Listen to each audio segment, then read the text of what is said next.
अब चलते हैं जीव विज्ञान का चैप्टर नंबर 4 का। तो चलिए, पहला प्रश्न आपका है, चैप्टर नंबर 4 है आवृत्तियों का वर्गीकरण। इसका अगर ज्वाइन करेंगे टेलीग्राम तो आपको मिल जाएगा पीडीएफ, अब ले सकते हैं। तो चलिए, लूसेंट का है, याद रखिएगा सिर्फ मॉक टेस्ट करवा रहा हूं, इसका वन लाइनर भी लाऊंगा और पीडीएफ की तैयारी करवाऊंगा, एक एक क्वेश्चन वो भी तैयार करवाऊंगा, बस आप तैयार रहिएगा। चलिए, पहला प्रश्न है कि निम्नलिखित में से किसे वर्गीकी का जनक कहा जाता है? वर्गीकी, वर्गीकी बहुत बार पढ़े हैं ना, मैंने हिंदी नहीं इंग्लिश में नहीं बताया था, लेकिन टैक्सोनोमिया दिया हुआ है। तो आप बताइए इसका आंसर कौन होगा?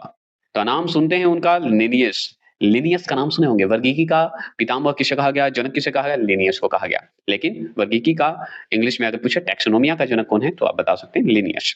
चलिए, सिस्टम नेचुरे पुस्तक जो है किसने लिखी है? पुस्तक किसने लिखी है बता दीजिए, तो हम बताएंगे लिनियस ने ही लिखे हैं, याद रखिएगा। अगर मान लीजिए पूछा हुआ है एसएससी में 2014 में, वर्गीकरण की सबसे छोटी इकाई क्या है? क्लासिफिकेशन का जो सबसे छोटी इकाई बताइए। तो हम उसके बारे में जानते हैं, आप भी जानते हैं। ऑप्शन नंबर सी, जाति, कैटेगरी, है ना, जाति। चलिए, आगे बात करें, इसको भी पहचानने के लिए एक होता है ना, हिस्सा दिया जाता है। चलिए, चौथे प्रश्न है, आलू किस कुल से संबंधित है? आलू जो है किस कुल से संबंधित है, हम जानना चाहते हैं। ऑप्शन नंबर ए, सोले नेशी, सोले नेशी, याद रखिएगा। बारी आवाज को इग्नोर करेंगे। पांचवा प्रश्न है, कपास संबंधित है। कपास संबंधित है, किससे संबंधित है बता दीजिए। कपास जो संबंधित है वो है मालवेशी, मालवेशी से संबंधित है। पांचवा प्रश्न, चलिए ये भी हो गए। छठे प्रश्न बताएंगे, बैगन किस कुल का पौधा है बताइए। बैगन जो है किस कुल का पौधा है? ठीक है, बैगन जो है किस कुल का पौधा है, तो हम बताएंगे सी, सोलेनेसी कुल का पौधा है, हम जानते हैं। अगर पूछे सातवां प्रश्न आपके सामने, 59 क्वेश्चन है, ज्यादा नहीं क्वेश्चन है, इसे आवर्त वृक्ष से है, याद रखिएगा, जिसे हम एंजियोस्पर्म बोलते हैं। चलिए, कपास के पौधे का वंशीय नाम बताइए। जेनेटिक जो होता है नाम बताएंगे, कपास के पौधे का वंशीय नाम बताएंगे। सातवां प्रश्न का डी, ठीक है, डी होगा गोसीपियम। क्या बताएंगे? गोसीपियम। चलेगा, आम का वनस्पति नाम फटाफट बताएंगे। आम का वनस्पति नाम बताइए। आम को हम वनस्पति नाम से जानते हैं, तो किस वनस्पति के नाम से जानते हैं? तो option number C, Mangifera indica बोलते हैं। आम का अगर रासायनिक नाम बोल दे तो क्या दिक्कत है? कोई दिक्कत नहीं है, मैंजीफेरा इंडिका बोल दीजिए। आम का दूसरा नाम बोले तो, साइंटिफिक नाम पूछे तो यही बोल देना है, रासायनिक नाम नहीं, साइंटिफिक नाम, सॉरी। नौवां प्रश्न है, नौवां प्रश्न है, अनाज वाले पौधे किस कुल से संबंधित? अनाज वाले जो पौधे होते हैं, अनाज वाले जो पौधे होते हैं किस कुल से संबंधित है? तो option number C, option number C, Gramineae. क्या बोलेगा? Gramineae. चलिए, ये भी हो गए। 10वां प्रश्न, 10वां प्रश्न है, गेहूं के पौधे का वनस्पति नाम बताइए। गेहूं का साइंटिफिक नाम बताइए, साइंटिफिक नाम बताइएगा। 10वां प्रश्न, तो डी होगा ट्रिटिकम एस्टिबम। ट्रिटिकम एस्टिवम, वह है वम, याद रखिएगा, एस्टिबम सुनते जाइए। सेट दे रहे हैं ना। दलहनी पौधे से संबंधित बताइए, दलहनी पौधे से संबंधित बताएंगे। 11वां प्रश्न बताएंगे, तो सी बता दीजिए। क्या बताइएगा? ले ग्यूमिनोसी से होता है। चलिए, 12वां प्रश्न है, सबसे बड़ा कुल है। सबसे बड़ा कुल कौन सा है बताइए, सबसे बड़ा कुल वंशज बताइए। 12वां प्रश्न का जवाब देंगे, तो ऑप्शन नंबर डी, कंपोजिटी। क्या बताइएगा? कंपोजिटी बता देंगे। चलिए, 13वां प्रश्न, मूंगफली का वनस्पतिक नाम होते हैं। मूंगफली का वनस्पति नाम क्या होता है बताइए। तो ऑप्शन नंबर बी, एरा किस हाइपोजिया, एरा किस हाइपोजिया। चलिए, 14वां प्रश्न है, चाय के पौधे का वनस्पति नाम बताइए। चाय के पौधे का वनस्पति नाम बता दीजिए। तो ऑप्शन नंबर बी, थिया साइनेंसिस, थिया साइनेंसिस। ठीक है, क्लियर हो गए। चलिए, बारी आवाज को इग्नोर करना ही होगा आपको, तभी हो पाएगा मॉक टेस्ट। डिस्टर्ब नहीं करेंगे, कंटिन्यू चल रहा है, कोई डिस्टर्बेंस नहीं, बाहरी आवाज आने दीजिए, चलता रहेगा। तेलबीज, तेलबीज जो है वाली फसलें किससे संबंधित होती है बताइए। तेलबीज वाली फसलें किससे संबंधित है बताएंगे। तो ऑप्शन नंबर बी, कृषि फेरी से। चलिए, 16वां प्रश्न, मटर पौधा है, मटर जो पौधा है बताएंगे, मटर पौधा बताइए। 16वां प्रश्न का ए, शाक। क्या बताइएगा? शाक, मटर पौधा है शाक। चलिए, शाक में आता है। चलिए, 17वां प्रश्न, सबसे लंबी जीवित वृक्ष कौन सा है? सबसे लंबी जीवित वृक्ष जो है वो है शिकुआ। शिकू, शखुआ का नाम सुने हैं? सिकुआ। चलिए, देवदार भी है लेकिन अभी शिकुआ, शखुआ, है ना। स्ट्रोपा वेलाडोना किस भाग किससे, मतलब कौन से ऐसे भाग से बेलाडोना औषधि मतलब दवाई प्राप्त की जाती है। स्ट्रोपा बेलाडोना के किस भाग से बेलाडोना दवाई प्राप्त होती है, बता दीजिए। पत्ती से कैसे होता है बताइए। तो 18वां प्रश्न का ऑप्शन नंबर ए पत्तियों से होता है, और क्या। चलिए 19वां प्रश्न बताएंगे। 19वां प्रश्न है एफ्रेडा, ठीक है, फ्रेडा पौधे का कौन सा भाग जो है एफेड्रिन औषधि उत्पन्न करता है, बताइएगा। कौन से जो पौधे हैं एफेड्रा पौधे का कौन सा ऐसा भाग है जिससे एफेड्रिन नामक दवाई उत्पन्न होती है, तो बता सकते हैं। तो हम जानते हैं तना से, पत्ती से पेलोडोना। 20वां प्रश्न आ चुके हैं। कपास के रेशे होते हैं, कपास के रेशे बी बीजों की अधिचर्मी मतलब रोम से होता है। देखिए इसमें क्या है ना कि कपास की क्या होता है, कपास के बीज से जो निकलता है ना, उसके चमड़े से कहिए, ठीक है, उससे बनता है, ऐसे बोल सकते हैं। समझ गए, कपास के रेशे से होते हैं बीजों, बीजों के कपास के रेशे कैसे होते हैं, बीजों से ही होता है। और जो घिसते हैं उसका चमड़ी, है ना, पेड़ का चमड़ी घिसते हैं, याद है। याद ही होगा, क्यों नहीं होगा। तो रेशे तो जानवे करते हैं, छाले से निकलता है, नाम जो भी देते है ना। चलिए मॉर्फिन का नाम सुने होंगे। 21वां प्रश्न, मॉर्फिन निकाला जाता है तो कैसे निकाला जाता है, तो ऑप्शन नंबर बी पेप्पेवर, पेप्पेवर सोमनीफेरम से प्राप्त होता है, पेप्पेवर सोमनीफेरम से प्राप्त होता है, ठीक है। चलिए आगे चलेंगे। 22वां प्रश्न है केशर उत्पन्न होता है, केशर जो उत्पन्न होता है कैसे होता है बता दीजिए। 22वां प्रश्न ऑप्शन नंबर सी क्रोकस के वर्तिकाग्र और वर्तिकाग्र से, मतलब टैक्सोनोमी, है ना। वर्तिकाग्र आ जाएगा तो स्टीमा बोलेंगे, वर्तिका तो हम पढ़ ही रहे हैं, टैक्सोनोमिया, टैक्सोनोमिया बोल दीजिए, है ना, ये डिपेंड करता है।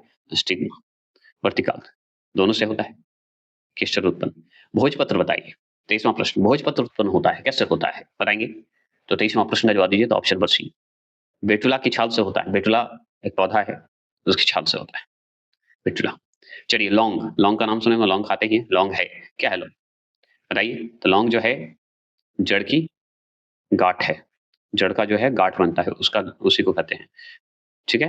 25वां प्रश्न, फूलगोभी में जो है पौधों का कौन सा भाग खाया जाता है, फूलगोभी में का कौन सा भाग खाते हैं, पुष्पक्रम खाते हैं और क्या खाएंगे, क्या बोलते हैं आप बताइए। तो पुष्पक्रम, पुष्प भी तो खाते हैं उसका। चलिए 26वां प्रश्न, कॉफी पाउडर के साथ मिलाया जाने वाला चिकोरी चूर्ण प्राप्त होता है, चिकोरी चूर्ण प्राप्त होता है, तो ऑप्शन बड़ी जड़ से प्राप्त होता है, ठीक है।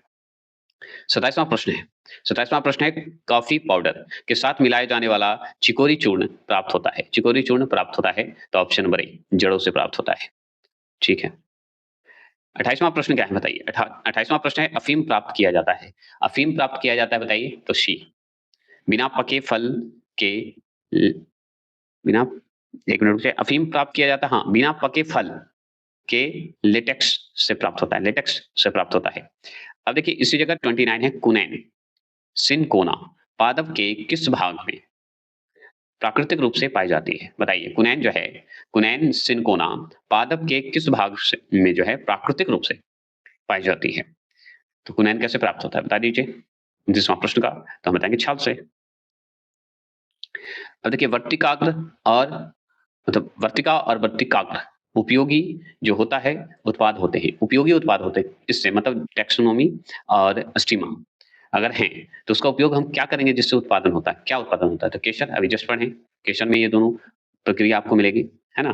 31 है हल्दी, चूर्ण जो होता है या हल्दी कहिए, जिसे हम टेरेमेरिक बोलते हैं, टर्मेरिक पौधे के किस भाग से प्राप्त होता है, तो हल्दी को हम टर्मेरिक भी बोलते हैं, है ना, याद रखिएगा। तो टर्मेरिक पौधा भी होता है, तो कैसे हल्दी प्राप्त होता है बता दीजिए, ठीक है। मेरे गांव में तो हल्दी लगाए जाते हैं खेतों में, ऑप्शन नंबर सी शुष्क प्रगंध से, शुष्क प्रकंद से, याद रखिएगा। चलिए निम्न में कौन मानव निर्मित धन्य है, मतलब इस चार ऑप्शन के हिसाब से कौन मानव निर्मित है बताइए, तो जानना चाहते हैं। 32 बी होगा, ट्री टिकेल, ट्री टिकेल। चलिए 33 सवाल है, विटामिन सी का सबसे अच्छा स्रोत कौन है, लीजिए साइंटिफिक नाम, आप कौन होगा बताइए। आंवला सबसे अच्छा है। तंबाकू की पत्तियों में होता है, क्या होता है बताइए, तो तंबाकू की पत्ती में तो निकोटीन होता है। 35 सवाल, उच्च रक्तदाब को रोकने हेतु औषधि प्राप्त होती है? बताइए। तो सी।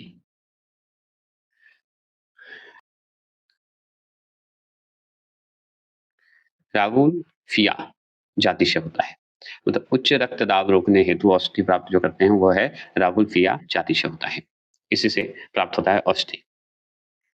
36 है, भारत में प्रमुख धान्य फसल क्रॉप्स जो हैं कौन से हैं? भारत की प्रमुख धान्य फसल मतलब भोजन वोजन के लिए खेती वेती के लिए अच्छा फसल बताइए, धान्य फसल बताएंगे 36 का। तो धान्य जैसे आएगा धान धान चावल, है ना, ऐसे याद कर लीजिए।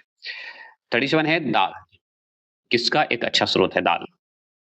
तो दाल तो हम प्रोटीन के लिए इस्तेमाल करते हैं ना, है कि नहीं? चलिए अब बताइए 38 सवाल। किस वनस्पति खाद्य में अधिकतम प्रोटीन होता है? बताइए। तो किसमें होगा? सोयाबीन में अधिकतम प्रोटीन होता है 42% से 2% ज्यादा मानिए 42% होते हैं। निम्न रेशों में कौन पौधे के तने का उत्पादन नहीं है? इस ऑप्शन में पौधे का तने का उत्पादन नहीं है।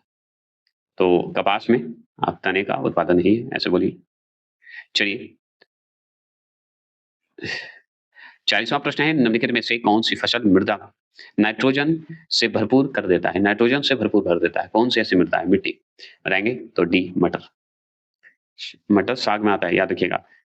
चना साग में आएगा, ऐसे रहता है। 41 है कि इस पेड़ की छाल मसाले के रूप में प्रयोग की जाती है। जैसे चना तो पौधे के रूप में भी उगता है, ठीक है, लेकिन चना का भी साग बनता है तो इसलिए साग में भी उस कैटेगरी को रखते हैं, ठीक है। तो ये बात है। अब और भी सवाल आपके सामने 41 सवाल है तो इसका आंसर का जवाब दीजिए। तो जानते हैं दालचीनी छाल मसाले के रूप में प्रयोग किया जाता है, तो दालचीनी को उसके छाल का हम इस्तेमाल करते हैं। 42 सवाल है कि निम्नलिखित में से किसमें प्रोटीन का सबसे अधिक स्रोत पाया जाता है? तो हम सोयाबीन में बता देंगे, है ना? सोयाबीन में बता देंगे। चलिए, अब बता दीजिए तारपीन का तेल का नाम सुने होंगे। 43 सवाल है, तारपीन का तेल प्राप्त किया जाता है तो कैसे करते हैं बता दीजिए? तो हम बताएँगे चीड़ के पेड़ से तारपीन का तेल प्राप्त करते हैं, ठीक है। चलिए 44वां प्रश्न आ चुके हैं, ज़्यादा सवाल नहीं है। समान प्रयोग में आने वाला मसाला लौंग कहाँ से प्राप्त होता है बता दीजिए? तो हम जानते हैं ये कहाँ से प्राप्त होता है, आपके अनुसार बताइए? फूल की कलियों से प्राप्त होता है ना? फूल की कली खाते हैं। एक तरह से जड़ भी कह सकते हैं इसको, ठीक है? रोपिएगा तो उग जाएगा। हसिस हसिस पौधे के किस भाग से प्राप्त की जाती है? हसिस पौधे के किस भाग से प्राप्त की जाती है? बता दीजिए। तो ऑप्शन नंबर सी पत्ती और मादा पुष्पक्रम के निस्रव से होती है, याद रखना है।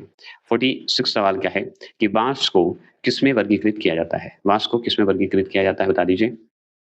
तो बी हो गया घास। 47 सवाल है कि धनिया में उपयोगी अंश होता है। धनिया में उपयोगी अंश कौन सा होता है? तो सी पत्ते और सूखे फल, ठीक है, पत्ते और सूखे फल होते हैं। इसमें आपको घास लगाना है, ठीक, 46 में। चलिए 48 सवाल आपके सामने आ गया। जैव ईंधन किसके बीज से प्राप्त होते हैं? जैव ईंधन बताएंगे। तो हम बताएंगे जेट्रोफा से प्राप्त होता है। सिर्फ एमसीक्यू कर रहे हैं, याद रखिएगा। 49 सवाल है कि किस पादप को शाकीय भारतीय डॉक्टर कहते हैं? शाकीय भारतीय डॉक्टर कहते हैं, बता दीजिए 49 को। ऑप्शन नंबर आंवला को कहते हैं हम लोग भारतीय डॉक्टर, है ना। चलिए 50 प्रश्न आ चुके हैं। गाजर का रंग जो है किसकी मौजूदगी के कारण ऐसा होता है बता दीजिए? जानना चाहते हैं तो कैरोटीन के कारण होता है। 51 है कि पपीते में पीले रंग का कारण क्या है बता दीजिए? पपीते में पीले रंग का कारण क्या है बता देंगे? तो ऑप्शन नंबर सी कैरी कैजेथिन, याद रखिएगा कैजेथिन होता है। कैरी कैजेथिन या काजेथिन भी बोल सकते हैं। काजेथिन भी बोला जाता है, थिन थिनन भी बोलते हैं, थिन। चलिए 52 सवाल। मिर्च की जिछनता का कारण क्या है? मिर्च जो है तीखा होता है, तो इसका कारण क्या है बता सकते हैं? तो ऑप्शन नंबर बी, इसका ऑप्शन नंबर बी होगा कैप्से या कैप्सिसिन की उपस्थिति के कारण होता है। देखिए यहाँ पे डबल हो गया है, कैप्सेइसिन होगा, कैप्सेइसिन बोलिएगा, ठीक है। कैप्से या कैप्साइसिन बोल दीजिए, कैप्साइसिन बोल दीजिए, कोई दिक्कत नहीं है। 53 सवाल है, 5 जगत वर्गीकरण किसने किया था? 5 जगत वर्गीकरण किसने किया था बता दीजिए? तो ऑप्शन नंबर ए व्हिटेकर ने किया था। चलिए 54 सवाल है, केसर मसाला बनाने के लिए पौधे का निम्नलिखित में कौन-सा भाग जो है उपयोग में लाया जाता है? बता दीजिए। 54 तो ऑप्शन नंबर डी वर्तिकाग्र। वर्तिकाग्र मतलब बता दीजिए, हम जानना चाहते हैं। वर्तिकाग्र क्या होता है? तो हम बताएँगे स्टिग्मा जिसे बोलते हैं। चलिए 55 प्रश्न है दालें, ठीक है? दालें जो होती है, दालें पादपों के कुछ मतलब किस कुल से प्राप्त होता है? दाल जो है कौन से पौधे की कैटेगरी में रखिएगा आप बता दीजिए, यही पूछ रहा आपसे। हम जानना चाहते हैं T5 तो इसे आप सी में रखिएगा, दलहन जितने भी चिन्ह होते हैं, जिसे लेग्यूमिनोसी कहते हैं। मिनेसी भी कहा जाता है कभी-कभी। पत्ती के लाल, नारंगी और पीला रंग का कारण क्या है बता दीजिए? क्यों होता है इसके कारण? तो बी बताएँगे कैरोटीनॉइड के कारण होता है। 57 सवाल आपके स्क्रीन पर है वर्गीकरण की कैरोल्स लीनियस प्रणाली है।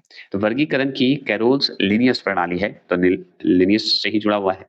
बताएँगे? तो ऑप्शन नंबर बी द्विपद, द्विपद द्वारा है। 58 सवाल है निम्नलिखित में कौन-सा फल वृक्ष से प्राप्त किया जाता है बता दीजिए? तो ये हम बताएँगे हींग जो है वृक्ष से प्राप्त होता है। चलिए, हींग प्राप्त की जाती है। सोचिए हींग जो खाते हैं हम लोग, वो पेड़ से प्राप्त करते हैं।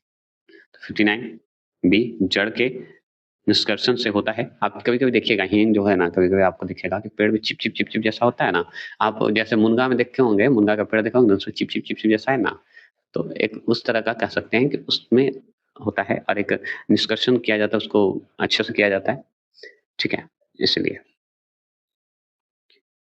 समझ गए ना? तो मुनगा का पेड़ देखिएगा ना, तो कभी-कभी देखा हूँ गोंद जैसा, चाहे आम का पेड़ देखा हूँ गोंद जैसा, उसी तरह हींग जो है, हींग का पेड़ होता है। हींग का पेड़ को हम फेरुला नामक एक पेड़ कह सकते हैं, जो बारहमासी होता है और उसपे जो चिपचिपा लगा रहता है, उसी को कबाड़ के बनाया जाता है। समझ गए? वही हींग होता है।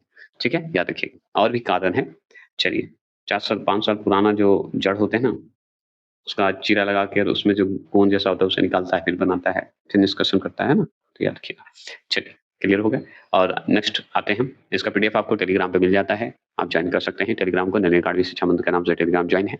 लिंक आपको जिस वीडियो का अपलोडिंग होता है उसमें नहीं रहता है, दूसरे वीडियो में लिंक आपका दिया रहेगा और जल्द ही आपको एआई वीडियो में मैं लाने जा रहा हूँ, एआई वॉइस के साथ वन लाइनर विथ एमसीक्यू। लेकिन एआई में आएगा तो नलिनी अकाडमी 2.0 पे आएगा, वो भी महामैराथन वन शॉट वीडियो रहेगा, जो कि एआई पिक्चर के साथ आएगा।